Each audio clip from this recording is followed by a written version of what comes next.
A war has been raging for billions of years, killing trillions every single day, while we don't even notice. The war is fought by the single deadliest entity on our planet, the bacteriophage, or phage for short.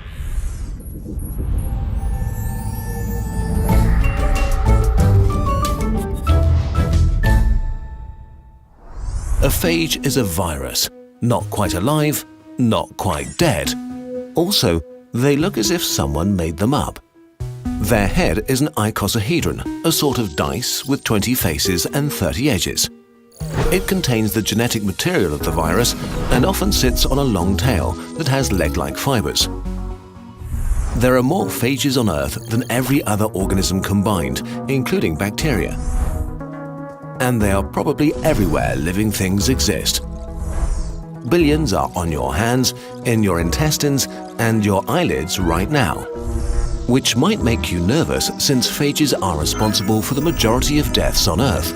But you're lucky. While they do commit genocide for breakfast, they only kill bacteria. Up to 40% of all bacteria in the oceans are killed by them every single day. But phages also have major flaws. Like any other virus, phages need a host to survive and reproduce. They're not much more than genetic material in a hull, and they specialize. Usually, a phage has chosen one specific bacteria and maybe some of its very close relatives. These are its prey. Imagine a phage as like a cruise missile that only hunts and kills members of one very unlucky family. When a phage finds its victim, it connects its tail fibers with receptors and uses a sort of syringe to puncture the surface. In a weird motion, the phage squeezes its tail and injects its genetic information. Within minutes, the bacteria is taken over.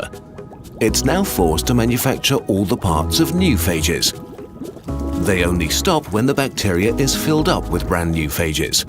In the final step, they produce endolysin, a powerful enzyme that punches a hole in the bacteria.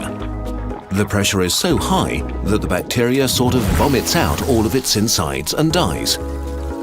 New phages are released and begin the cycle anew. In the last few years, bacteriophages have enjoyed the attention of the second deadliest beings on Earth, humans. Recently, we've started looking into injecting millions of them into our bodies because we're sort of getting desperate. We screwed up. In the past, a single cut or a sip from the wrong puddle could kill you. Bacteria were our phages, tiny monsters that hunted us mercilessly. But then, about 100 years ago, we found a solution in nature. By accident, we found fungi that produced a compound that killed bacteria, antibiotics. Suddenly, we had a powerful superweapon. Antibiotics were so effective that we stopped thinking of bacteria as monsters. Only the old and weakest among us were killed by them. We used antibiotics more and more for less and less serious causes. We lost respect for the monsters and the weapon.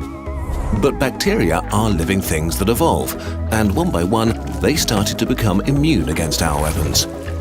This continued until we had created what are called superbugs, bacteria immune to almost everything we have. This immunity is spreading across the world as we speak. By 2050, superbugs could kill more humans a year than cancer. The days when a cut or bladder infection or a cough could kill you or your loved ones are coming back. In the US alone, more than 23,000 people die from resistant bacteria each year. But it turns out that phages, our tiny killer virus robots, could save us. We can inject them into our bodies to help cure infections. Hold on, how can injecting millions of viruses into an infection be a good idea? Phages are very, very specialized killers of bacteria. So specialized, in fact, that humans are completely immune to them. We are too different. We encounter billions of phages every day, and we just politely ignore each other.